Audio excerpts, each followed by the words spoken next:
Rebonjour pour cette dernière vidéo sur les complications et l'évolution donc de ces féminisations faciales à court et moyen terme, parce que c'est souvent extrêmement important de les avoir en tête et on sera d'autant plus préparé à des petites complications ou des complications un peu plus importantes si on était au courant, et on les affrontera tous ensemble, patiente et équipe médicale, pour globalement vous proposer bien sûr les soins adaptés et avec une expérience qui au bout du compte sera optimisée et de qualité. En féminisation faciale, on peut globalement déjà avoir de grands principes. C'est que le tabac est un facteur de risque de mauvaise cicatrisation, de risque d'infection aussi bien sur le versant cutané que sur le versant osseux. Et on en parlait dans les différentes vidéos également sur le risque de troubles de la sensibilité aussi bien sur la région frontale essentiellement et sur la région inférieure, puisqu'on l'a dit, nous avons ces fameux petits nerfs ici et ici qui sortent au niveau de nos gestions et de notre remodelage osseux, qui font que si on opère des patients avec un tabagisme encore actif, on prend plus de risques de repousse plus lente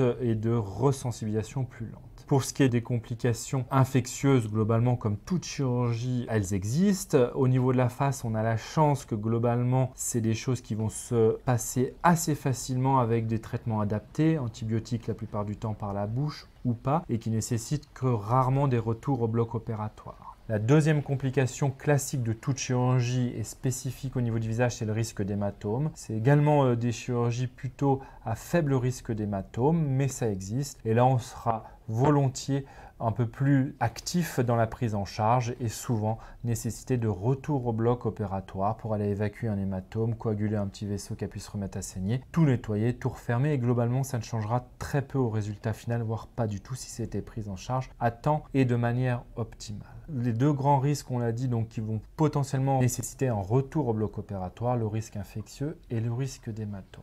Un des risques principaux de toute chirurgie, c'est les risques de mauvaise cicatrisation ou de retard de cicatrisation. L'idée est globalement que c'est rarement une complication qui va vous faire reprendre le bloc opératoire, mais ça peut nécessiter des soins spécifiques, adaptés, de reconsulter de manière un peu plus importante votre chirurgien ou l'équipe chirurgicale pour adapter, suivre au plus près cette cicatrisation. On sait qu'on arrive toujours à cicatriser. Le défaut que ça peut avoir d'une longue ou d'une cicatrisation un peu plus difficile pourrait être une rançon cicatricielle de qualité un peu plus médiocre, on va dire, tant sur le côté d'élargissement cicatriciel, sur le côté en relief ou sur le côté plan de la cicatrice. Tout ça sont des choses qui globalement avec le temps, avec le modelage, les conseils qu'on donnera de massage cicatriciel vont s'améliorer. Et au bout du compte, l'idée étant également pareil, de proposer un parcours chirurgical optimisé avec un résultat optimal, qui veut dire que ces cicatrices, si elles restent disgracieuses, peuvent être prises la plupart du temps sous anesthésie locale pour améliorer l'ensemble de ces rançons cicatricielles. Pour le reste des suites chirurgicales qui ne sont pas spécifiquement liées à une complication, ce que toutes les patientes vont traverser, c'est des périodes de gonflement, d'œdème importants, que ce soit au niveau du haut du visage ou du bas du visage. Les œdèmes vont se résorber en quelques semaines et le résultat définitif d'une chirurgie de féminisation faciale, quel que soit l'étage auquel elle s'adresse, sera appréciable après plusieurs mois. Rebonjour pour cette dernière. On va aussi vérifier que la cicatrisation osseuse se passe bien dans les mois qui suivent la chirurgie, principalement si on a dû retravailler le relief du sinus frontal et une chirurgie d'ostéotomie où on a été remodeler l'os du menton et le repositionner. Pour ce faire, on établit quelques mois après l'intervention chirurgicale, en moyenne entre 6 et 7 mois après la chirurgie, on refait un scanner de contrôle qui nous permet de vérifier que la perméabilité du sinus frontal soit correcte, que la cicatrisation osseuse soit satisfaisante, tant ici qu'au niveau du menton. Les suites opératoires de ces chirurgies avec le gonflement sont souvent très gênants pour les patientes dans la vie de tous les jours. Surtout les premiers jours, particulièrement le tiers inférieur du visage pour pouvoir s'alimenter ou nettoyer les dents. C'est des fois un petit peu plus difficile que d'habitude. Prendre plus de temps pour le faire parce que l'hygiène dentaire est très importante à partir du moment où on a eu des chirurgies qui se sont passées par l'intérieur de la bouche comme l'aisselle du menton et des angles de la mâchoire. Ça prend plus de temps, mais c'est essentiel. Ce gonflement est très gênant. Les douleurs dans les chirurgies de la face sont moins présentes que dans certains autres types de chirurgies et sont habituellement bien contrôlées par des médicaments qui contrôlent la douleur d'un palier assez faible comme le Doliprane. De temps en temps, il est nécessaire de passer à des paliers un peu plus élevés de contrôle de la douleur. C'est variable d'une personne à l'autre. Un des avantages de la chirurgie, dont on a parlé, qui est ces troubles de la sensibilité du front et du menton, font que la sensibilité précoce post-opératoire, elle est aussi un petit peu diminuée parce que ces nerfs-là ne fonctionnent pas bien après la chirurgie et ça a l'avantage de ne pas transmettre autant d'informations nerveuses douloureuses, autant que la sensibilité a aussi disparu. C'est des choses qui vont s'améliorer dans le temps, mais à partir du moment où les nerfs récupèrent, souvent la cicatrisation est déjà un peu plus en place et les sensations douloureuses commencent à s'amoindrir.